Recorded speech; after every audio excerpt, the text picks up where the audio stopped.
Aging is inevitable, but I say decay is optional. And it has to do with taking the reins yourself and being able to decide, what do you want out of the last trimester of your life? I was borderline obese. I had high blood pressure, high triglycerides, high cholesterol, and my doctor said, you have the signs of early heart disease. I went to the gym and hired a trainer and trained for 6 months and got all my blood work back to normal. Lost 30 pounds. I have a very healthy diet and I exercise almost every day. I lift weights and also get my rest. I have good genetics. My father lived to be 94. He was very physically fit up until probably the last maybe 15 years. And so he was very vibrant, and I think I got his genes. I strive for a health span, and I want my health span to be about as long as my lifespan. Janet, I'd love to know if you can describe or share with us. I'd love to know the difference in your life now and how you're feeling now when you're almost 70 compared to the way you were feeling that you described before in your 40s. What's the difference? I used to believe that I was going to live forever. I never thought about death. I never thought about getting old, but something flips. When you get into your late 50s, early 60s, your parents die, relatives, and then you realize you're the front line now. Hey everyone, it's Sophia from Sacred You. Thank you so much for being here. A quick message before we dive into today's conversation. You may have been watching the podcast videos, but have not had a chance to hit that subscribe button. So if you have ever gained value from our videos, from our conversations, it would mean so much to us if you would hit that subscribe button below right now, or even just give us a like. And what that means is not only does it allow us to grow our subscriber base, but it allows us to bring in more important guests for you to listen to. And you will be one of the first ones to be notified. So please hit that subscribe button and let's get started on today's conversation.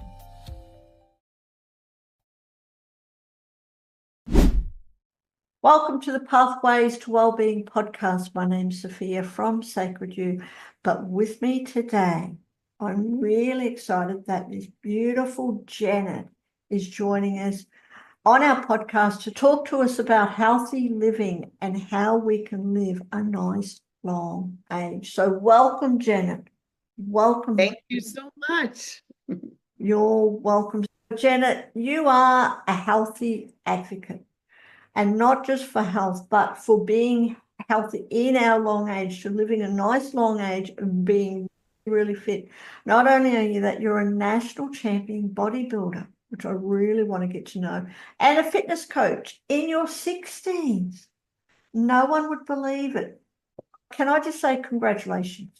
I'm actually going to be 70 next year.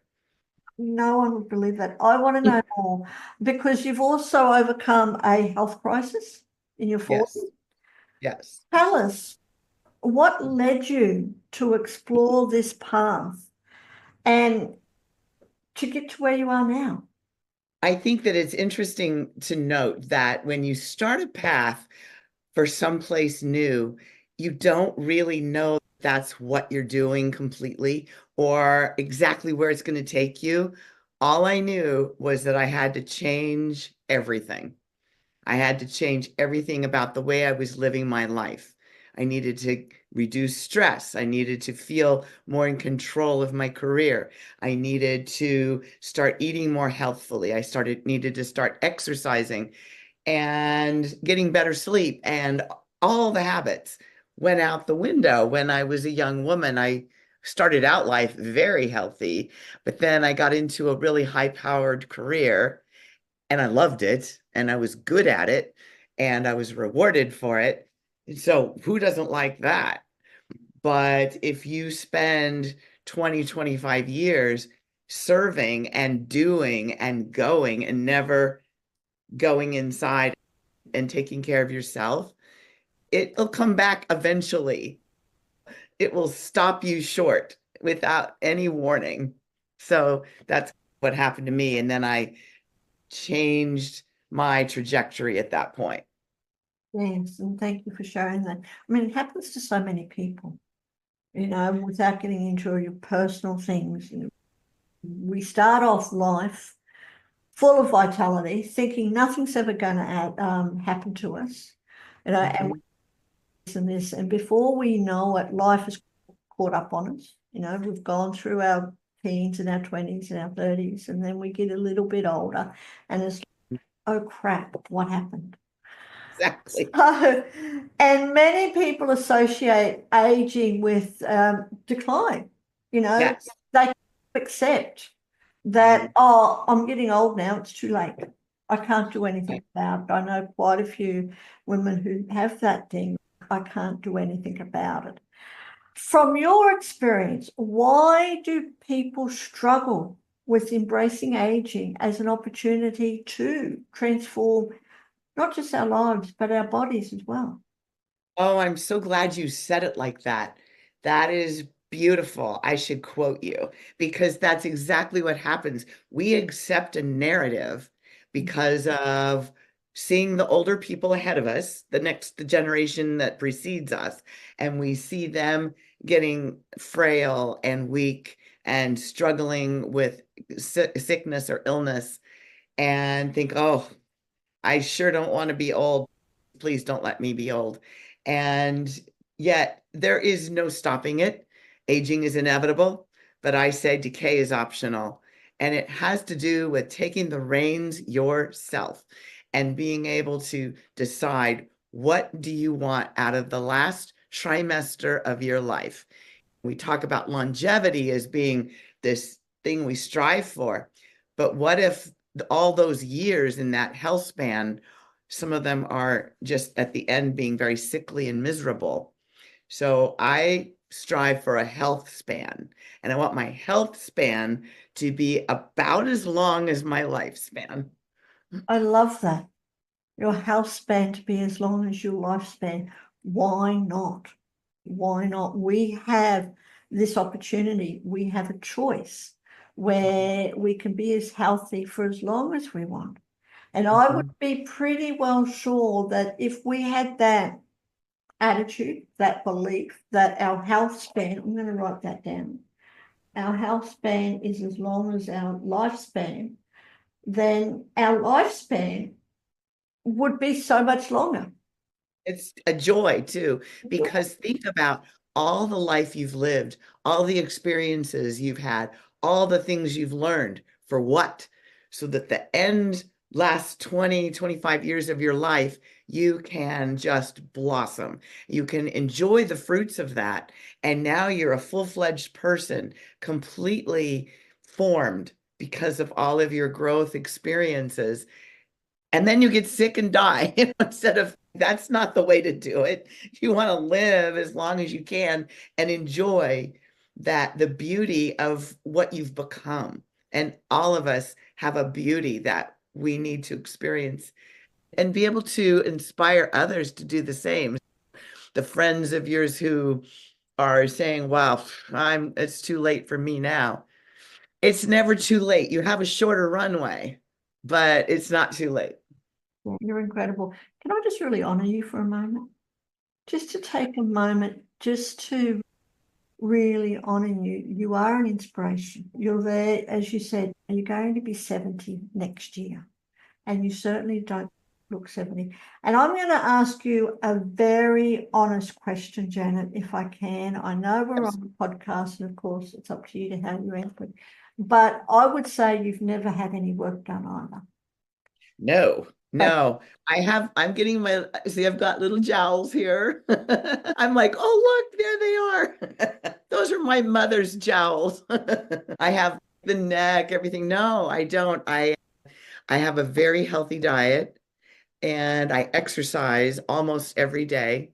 I lift weights and also get my rest. As you get older, sometimes sleep doesn't come as easily. A lot of my clients who are in their 70s and 80s complain a little bit about a fitful sleep. And so we work on that because that's when your brain cleans itself. That's when your body regenerates and builds new cells.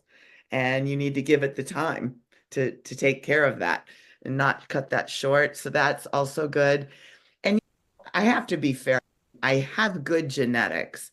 My father lived to be 94, and he was an inspiration to me because he was very physically fit up until probably the last maybe 15 years, and stopped walking every day. And he went downhill after that. But for the most of his life, he was just robust and always hiking and traveling. And so he was very vibrant. And I think I got his genes. Absolutely. Is it always genes? And this is Yeah. the thing, like you said, you've got the good genetics. But what about for people who don't? What about for people who are born with parents who aren't into fitness, who aren't into health, and may not look really good or tall and strong and healthy? Is it still possible for them to transform and to become a copy of you, to become an inspiration like you? They would become a better version of themselves. Yes. And I often liken the human body, a really good metaphor is a house. But when you build every house, every single house starts with a blueprint, right? There's a blueprint where all the rooms are going to be and where the roof is going to be and everything. And so the house gets built according to the genetics. And then let's say your family changes, you have family members moving in, or you want to build a second floor or an addition. And so you have to remodel. And when you remodel, you get builders to come in and you make sure that it's going to all work so that it'll all be intact.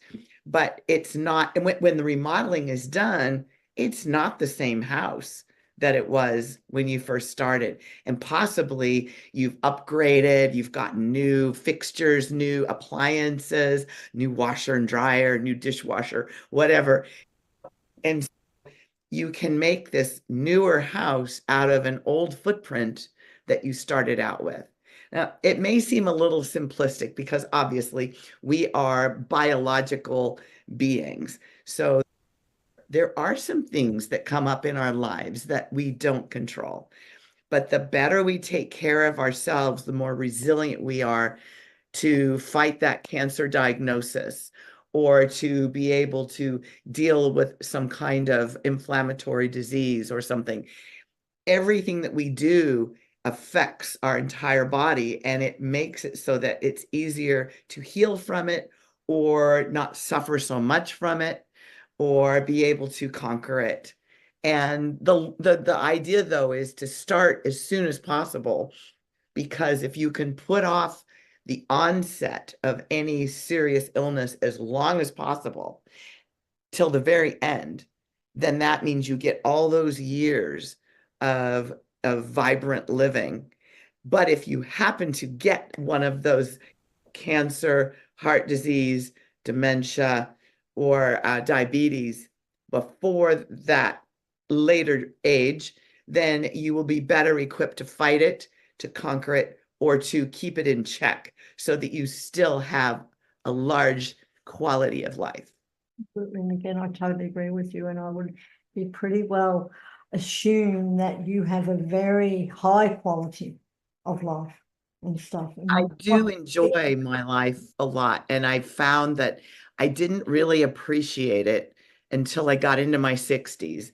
That's when it was like, oh, now I get it. Now I know why people say that those are the best years, because you finally feel like your whole life comes and you're blurry, and then you suddenly come into focus and you know who you are, what you want to do, and why you want to enjoy your life. And up until then, we're always chasing the paycheck or chasing the job or the raising children and the job and the marriage and the all the stuff that we have to do. And then it's just like, let's slow down a little bit and just enjoy and savor what a great life you build for yourself. And you have all that joy and everything else, the Yeah. abundance of joy, the abundance of life. Now, Janet, you've mentioned that you do weight training on a regular basis. Yet a lot of people feel intimidated by strength training, especially if they think they've got to go to the gym, right? And as they get older, what are some misconceptions that hold people back from getting started? I think you really hit on a truth there. That is that we used to believe that gyms and weight training were for dudes and big muscle bound, big brawny movie stars and things like that. But the truth is that weightlifting and what we call resistance training, where you're pushing and pulling and picking heavy things up and putting heavy things down, what that does for the body and the muscles is it sends a signal to your brain that you need to keep the muscles on your body. You need to keep the bones on your body. Because what happens when we are sedentary in our older years is it all melts away. The muscles go, there's a frailty, the bones get porous. So if we fall, we break a hip. So it's very important to avoid that for quality of life and to have the energy to do the things you enjoy, whether it's picking up a grandchild and not throwing your back out, or being able to garden or golf or play a sport or ride a bike or go on a walk or all the things. I tell my folks, what is it right now that you love doing that you really fear having to lose as you get older? What do you not want to give up? And that makes you, I don't want to get old because I don't want to give that up. Then we train for that. So if you are a person who enjoys travel, I just trained a lady who wanted to climb Mount Kilimanjaro for her 60th birthday. So we trained for that. She'd never done anything like that before. And she climbed Mount Kilimanjaro. Had an 82-year-old client who was very adventurous and had traveled 5 of the 7 continents. And her bucket list was to see the other 2. And while she's there, be able to do cool stuff. And Australia was one of the places she had never been. She was 82 and she wanted to scuba dive on the Great Barrier Reef at 82. So what she did was she got certified to scuba dive here locally. And then, but she realized that it was a problem because those oxygen tanks that you have to wear when they're not in the water, they're on the deck, they're really heavy to drag and then to get it on and the whole thing. And of course, because she was a little old lady, everybody helped her. And she didn't like that. She wanted to be able to lift her own oxygen tanks. So we trained so that she could climb in and out of the boat with grace and climb up the ladder out of the water and be able to drag. I just got a couple of sandbags so that she could drag things, and she was ready. So she did her trip to Australia and she scuba dived at the Great Barrier Reef. And she came home and said, I'm going to Antarctica. This Isn't is that incredible? 82-year-old woman. Isn't that incredible? It shows you what people can do when they put Yeah. into it and, you know, have that passion. Like, this is something that I want to do, have a purpose. Yeah. It's really incredible. So thank you so much for sharing that. I would love to meet your 82-year-old client one day. It would be an amazing conversation. Yes. And she's so curious about the world. She went to New Zealand and there are those caves that have the glowworms. Yes. Oh, she couldn't stop talking about that. She said that was the highlight. That there was the scuba diving and the glowworms. That was the end all be all. So she was so excited. But to get back to your question about weight training. So what I tell people, and this is true from all of the research, there's a lot of peer-reviewed double-blind research that has come out recently about healthy aging that has to do with maintaining and building muscle is the organ of longevity. If you don't have muscle, Your bones don't get the signal to stay calcified. You can't move. You get stiff. You get weak. Your bones break easier. You can't move. You can't do the things that you want to do. So it's very important. We've known for a while that healthy diet, plenty of cardio, like walking, how good that is for our older folks. It's good for everyone. When you're older, that's an activity. It's pretty low impact that you can do. And then also sleep. So there's a lot out there already, but just in the last 4 or 5 years, there's been research that's come out about the importance of building muscle, because we lose muscle slowly after about the age of 35 or 40 if we're not using it. The body just ushers it, shows it the door, because it's expensive metabolically to maintain muscle. So if you're not using it, out it goes. And so in order to encourage it to stay, you have to use them, and use it or lose it. I just tell everyone, if you're afraid, start simple. Just do body weight exercises, squats and push-ups, against the counter, and just different shoulder. You can get a couple of water jugs and lift them over your head. There's things you can do. And then as you get better and stronger, then maybe get a little set of handheld dumbbells. They're pretty cheap. You can buy them on Amazon or go to the sporting goods store. And then if you're really ready to go radical, go to a gym and get a trainer for just a month. Train with them for a month and have them teach you how to do all the machines, how to not hurt yourself, so that you can walk up to a machine and know, oh, I know what to do here, and not feel shy or ashamed that you don't know, like you don't belong. And so that's a way of, I know people think trainers are expensive. It's like a nice to have, not a must have. But if you just do it for a short while and you tell them, this is what I want, and then maybe after 6 months, go back and say, okay, teach me some new stuff. You can do that. So it doesn't have to be super expensive, but it will take you so far. I'm telling you, the difference that it has made in my life when I had my health crisis at 46. Can I just tell you, I was borderline obese. I had high blood pressure, high triglycerides, high cholesterol. And my doctor said, Janet, I don't know what's going on with you, but you have the signs of early heart disease and you need to get this in check. And he wanted to give me a stack of prescriptions. And I said, wait, I haven't even given my body a chance. And he said, all right, you can't just use that as an excuse. You still need to go forward with this plan. Instead, I went to the gym and hired a trainer and trained for 6 months and got all my blood work back to normal, lost 30 pounds. I still was a little bit overweight when I went back, but my numbers were good. And then I loved the activity, so I kept doing it.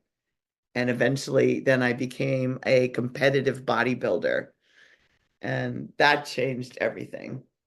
And was that all through just like strength training Yes. that you're able to lose the weight and become healthy? Yeah, and the interesting thing was in that first 6 months where I felt like I was under the gun, because I knew if I was going to go back to my doctor 6 months later, and if those numbers weren't better, then I was going to have to start taking those prescriptions. Mm. So I felt the pressure, and it was good because then that was my motivation, right?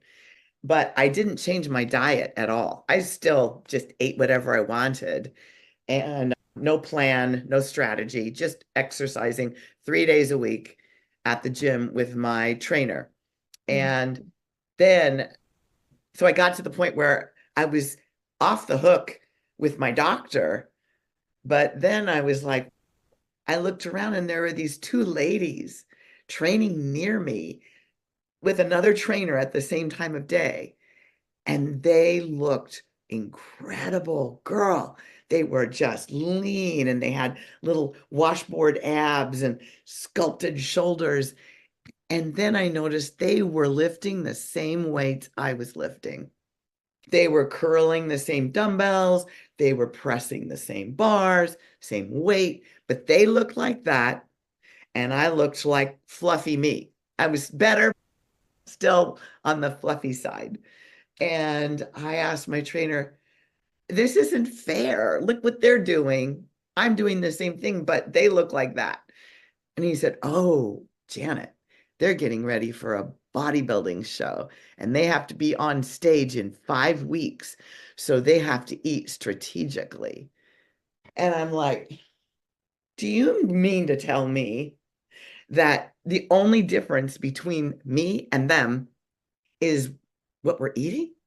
He goes, yeah, it's really hard though. You wouldn't like it. You'll give up. Everybody gives up.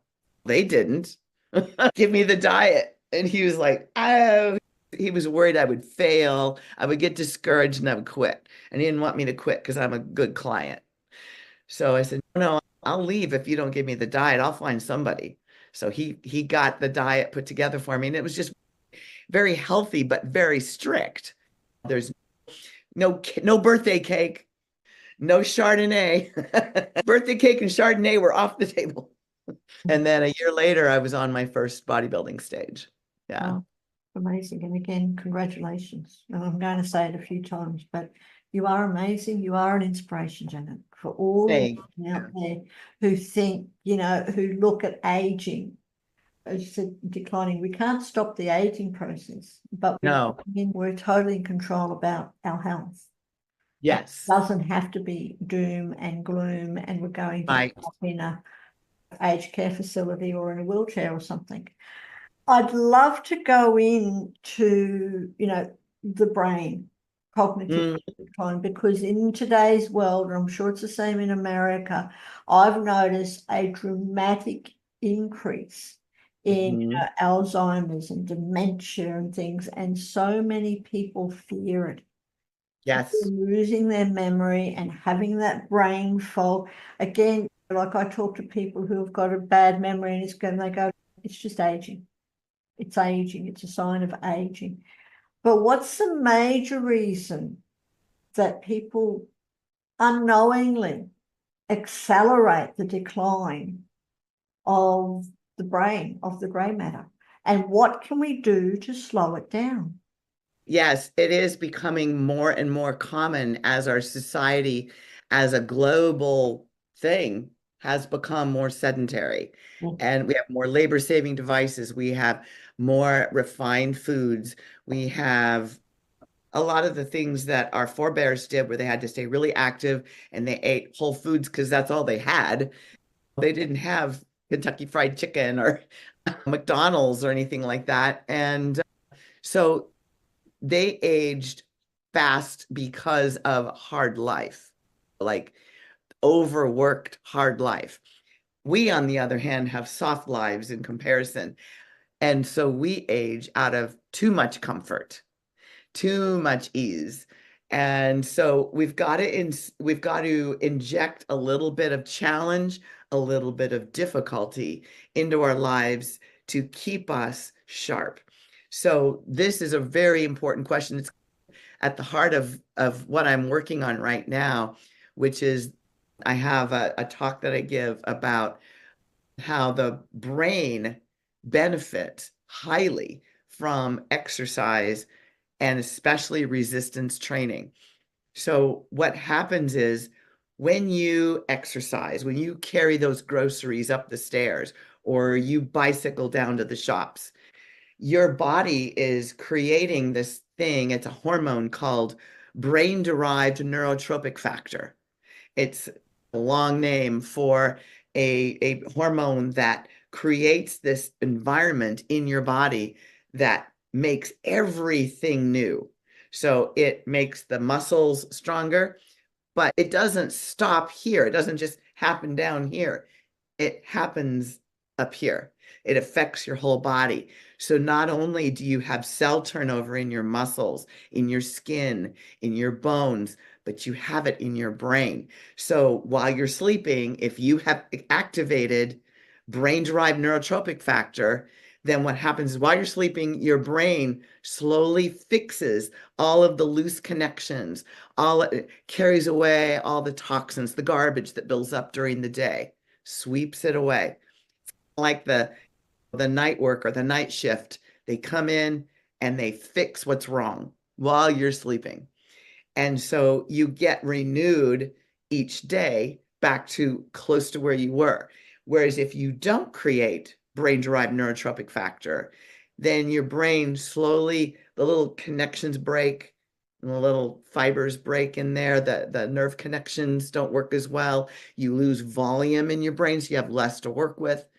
And very slowly over time, the brain then begins to degrade. It's a long, slow process. What your brain is today started 20 years ago, the process of how your brain is aging, whether for good or for bad. It's been going on a long time. But that's why it's so important to start as soon as possible to correct that if your lifestyle has been too sedentary and too comfortable. It's such a weird thing to say because as soon as we retire, we're like, okay, I've worked my whole life so hard. I've hustled. I am going to relax. Try to stop me. And that's okay for a month. Go on a cruise, go on a vacation, fine. But when you come home, you'd better have a reason to get up in the morning. You've better have something you want to work on, something you challenge, something you want to do that you've always wanted to do. And it excites you and it's a little scary. All of that is so important. And that's what really gets the brain excited. We know about like crossword puzzles and Sudoku and things like that. Puzzles are good for the brain, obviously, and reading books, very good because you're taking in information at the rate of which your brain can absorb it. But it actually has to be more than that. It has to be more on the side of things that excites you and makes you feel like, can't wait to get started. So that's the thing you want to chase. As you get older and you leave the career behind, you leave the raising the family, you're done with that, all of the challenges. That's challenging. It's enough. That's all you can handle. Now you have time to really create. What is it that you dream of doing? What did you never start that you wanted to? Is it writing a book? Is it learning how to knit? Is it going on a around the world trip or whatever? Whatever it is, just do it. Yeah, it's different for everyone, what they love doing. Yes, it is, but it certainly helps you in the long process, especially if it brings you joy and Yes, exercises those brain muscles because yes, if we don't use our muscles, we lose them, and the brain is the same. And you mentioned that in the world today, we've got labor-saving devices, which we have compared to 50, 60, 70, 80 years ago. yes, Our world is so much easier, but yet it's so much fuller. And many people feel that they don't have the time to prioritize their health, especially if people are younger, they're working, they have families and everything else. But I'm pretty sure this is the time to put in those habits. yes. So what do you say? How do you respond to those who just say that we're too busy or too tired to start? Yes. There is an odd thing. I've heard it described as an addiction. I don't know, that's a pretty strong word, but this sort of love affair with being busy. I'm so busy. Oh, my plate is so full. I don't have a moment left. But we have time to watch Netflix. We have time to scroll through our phone. We have time. We have time. And a couple, 2, 3, 4 hours a week, we have time. But it's a matter of changing the mindset to realize, what am I doing that is really advancing the needle toward my healthy last decade, let's say? What is it going to be then? I won't be able to be this busy then. And it seems like one of the things is just coming to terms with the idea that busy is makes us feel good. It says, I'm important. I'm so busy. I am that important to everyone around me. When in fact, the most important person is you. And that's not a selfish thing to say, because if you can't be you, then how in the world are those people that you're doing everything for going to benefit? How can you be there for them? You know, that metaphor of when you're on an airplane and they tell you if the oxygen masks drop, put yours on first and then help those around you. Put your oxygen mask on first because you will not be healthy enough and strong enough to be there to support your loved ones. Do that too. It's like essential to Yes. yourself first. Okay. Yeah. Now, everything that you've done in your life is incredible. You're also an author. You've got the book Elements of Aging. I don't know if you have it there with you. I do. It's right here. Good stuff. So tell us about that, because in your book you share strategies that people can put into action for at any age to thrive at any age. So for you, Janet, what are some key elements of your approach that make it different to your traditional aging advice, like take pills, for example? Right. It is a little different. I started writing it because I thought everybody's telling me I should write a book. I was 65 and I certainly have never run out of anything to say. I have things to say. My mother used to call me Chatty Cathy, the doll. You pull the string. And it's like, so I had plenty to say. And I started and I thought, you know what? I am not going to write another one of those books on diet and exercise. There are hundreds and good ones. There's good ones out there. It's already been done. What can I add to the conversation that I feel has not really been said, at least in my knowledge? And so I did write about some general topics about what it means to eat healthy, what it means to exercise, and gave examples of that. But I also wrote a chapter on how important it is to have resilience, because I realized I was writing to people who were 55 and older mostly. And so it's not about a bikini body.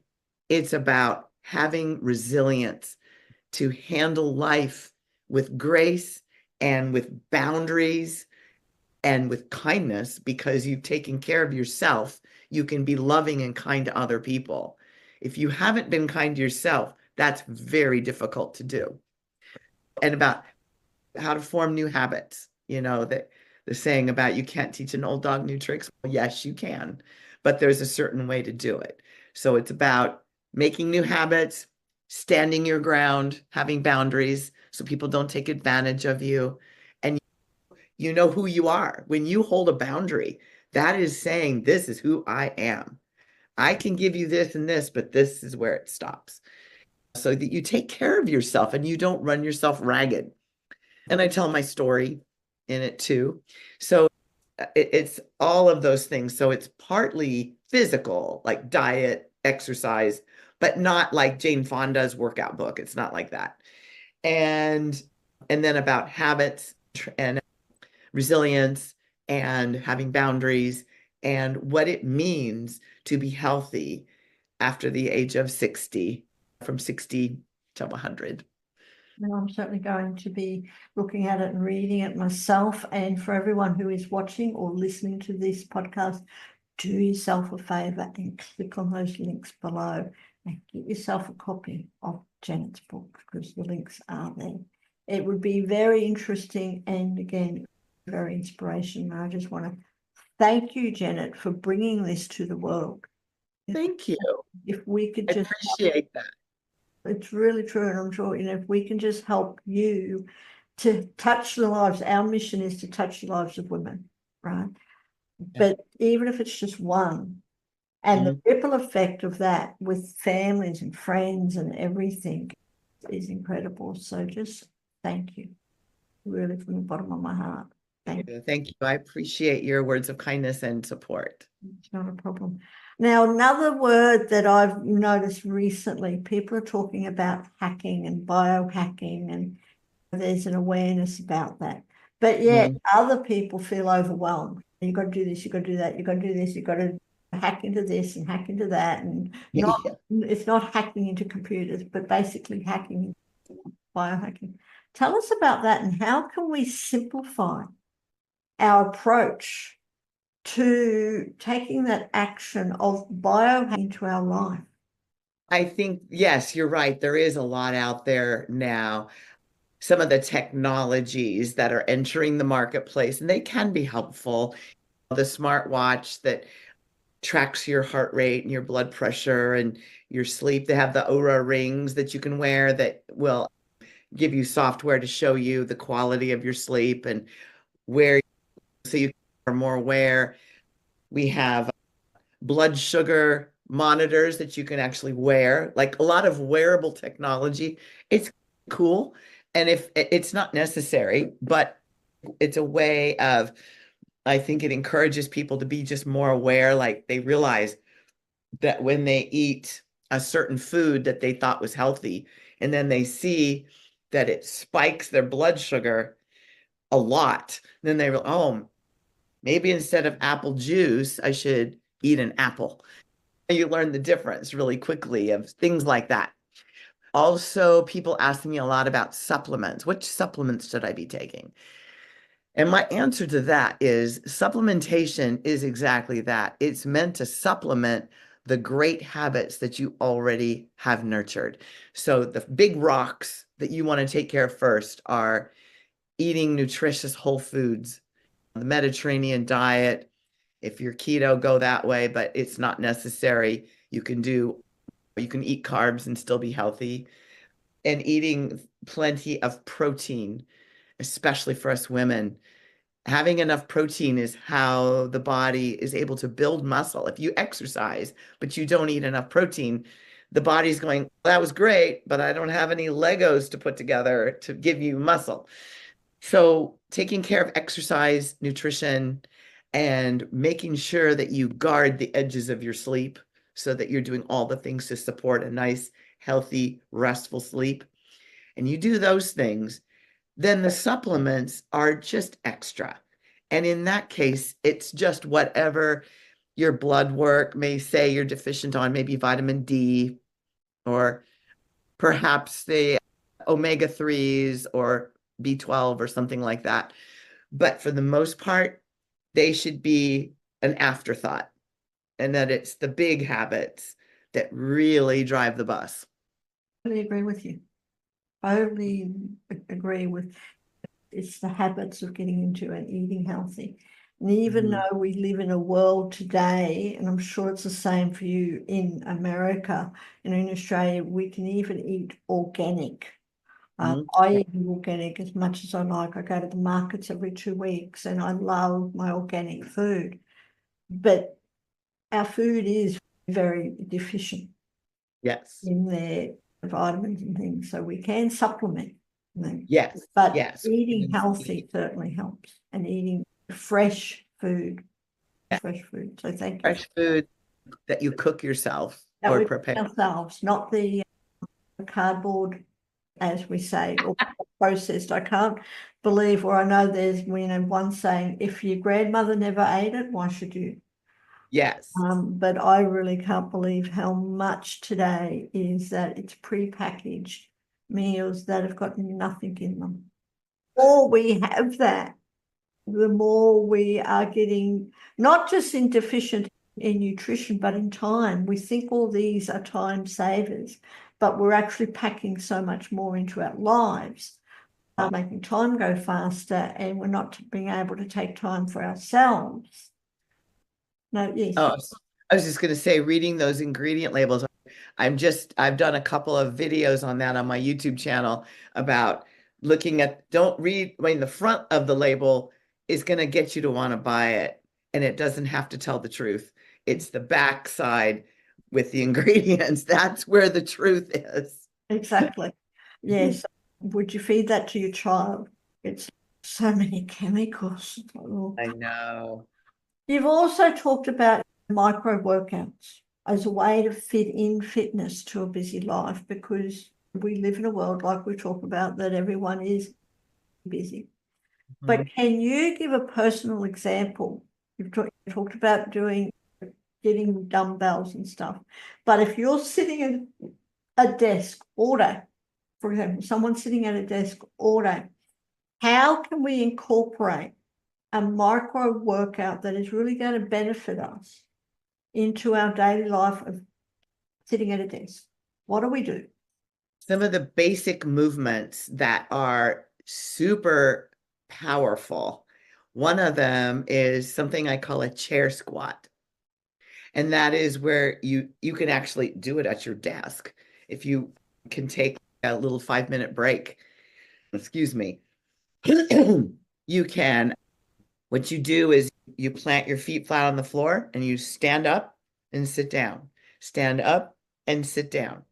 Don't just tap, but sit all the way back and then stand up and sit down. And do that 15 or 20 times. Now, your body is already used to getting up out of a chair once or twice. And then there's a long stretch, and then maybe once or twice again. But it's not used to getting up 15 times in rapid succession. And that will, if you haven't done that before, your heart's going to speed up. You're going to notice a little burning in your leg muscles, and it gets that oxygen going. It refreshes your brain, but it also is super important for women because our legs are just like genetically stronger than men, really. Men exercise more, maybe do more physical labor, traditionally speaking, not for everyone, but it's funny because women actually have a lot of strength in their legs.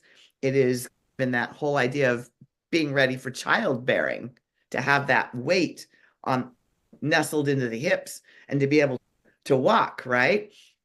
And men tend to be more strong up here, being on big, strong shoulders and big, strong arms, because they have to lift things and drag things and building and just all the stuff that they do as a traditional thing. So women can really maximize on that brain-derived neurotropic factor, even just starting out with some chair squats and just do them several times a day. And then go back to what you're doing. And then in the morning, when you're making your coffee or your tea and you're waiting for the water to boil or for the coffee to drip, just get back from the counter and do push-ups. Just do push-ups. Just slant your body into the counter and strengthen your shoulders. That's another thing that you can do. And then another one would be stretching, getting on the ground and stretching, there's lots of videos out there on how to stretch.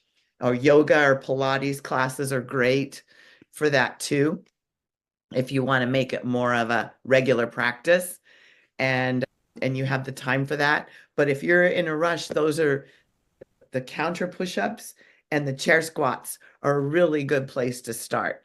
And if you start, be careful because you won't want to stop and then you're going to progress and then you're going to start really building muscle. You'll get hooked. It'll be the main thing because you like the feeling of how you're actually starting to feel. I think for the first couple of days, it's going through that resistance. Right. But once you go through that, your body starts to switch on and you get that energy and the vitality and you have more energy. Exactly. Yes. I do have there's also a few videos on my YouTube channel where I take people through some simple exercises that are just using a chair and a floor and some little exercise bands for busy people. Because one of the things I do is the people that I train, some of them are still business travelers and they don't want to miss their workout, but they are gone. So they take a few little light pieces of equipment with them so that they can at least keep up their strength so that when they come home, they're not behind the 8 ball. Thank you. Thank you for sharing that. Janet, I'd love to know if you can describe or share with us. You've lived an incredible life. In one sentence, few words, however, I'd love to know the difference in your life now and how you're feeling now when you're almost 70 compared to the way you were feeling that you described before in your 40s. What's the difference?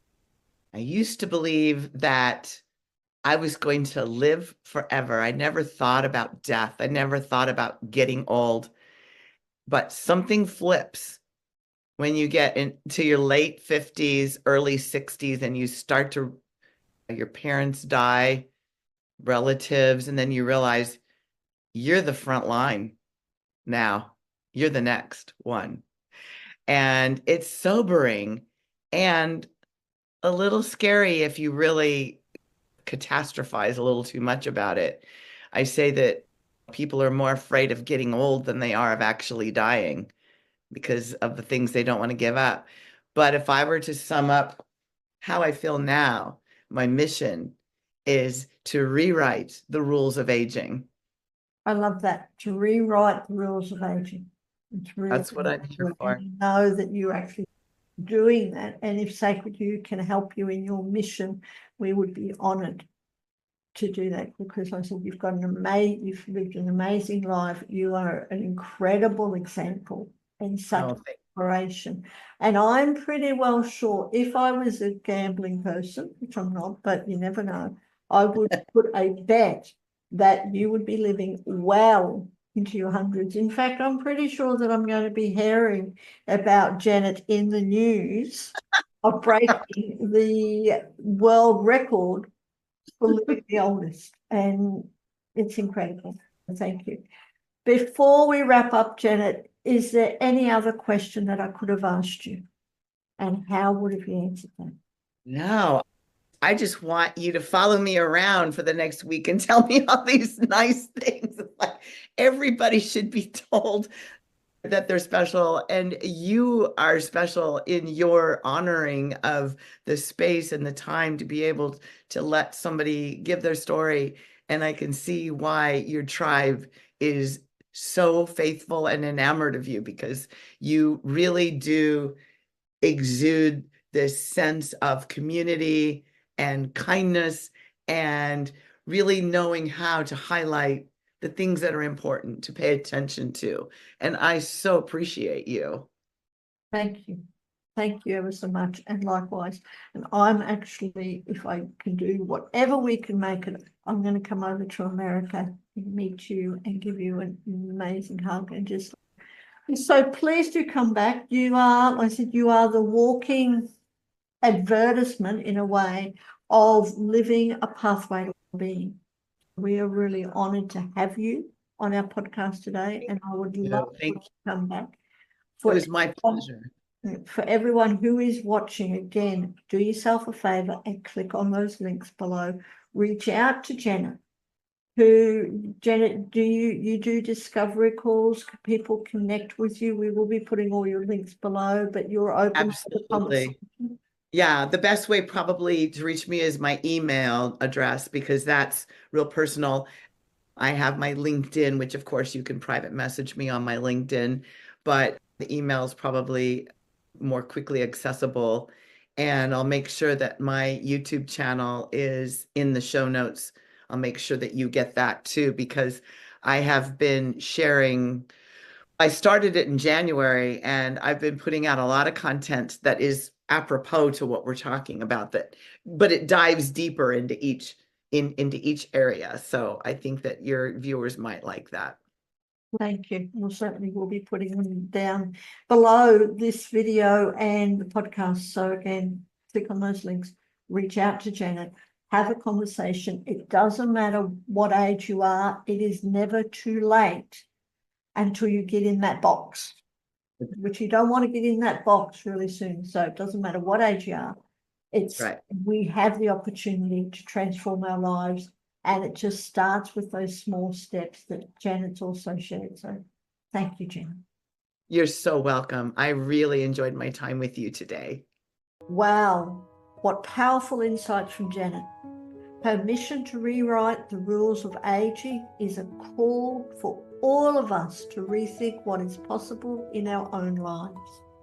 As Janet shared, aging is inevitable, but decay is optional. If today's conversation sparks something in you, take it as a sign to explore new ways to care for your health, your strength, and your vitality. Be sure to check out Janet's book, Elements of Aging Well. It is packed with practical strategies to help you thrive at any age. You will find all the details in the links below. And for more empowering conversations, tools, and strategies, do follow Sacred You on all the social media and visit our website at www.sacredyou, that's the letter U, .love. Don't forget to hit that subscribe button or give us a like so that you will never miss another episode. Create a health span that is as long as your lifespan. Thank you so much for tuning into our podcast. Stay grounded, stay inspired, stay connected, and until next time, keep walking your pathway to well-being.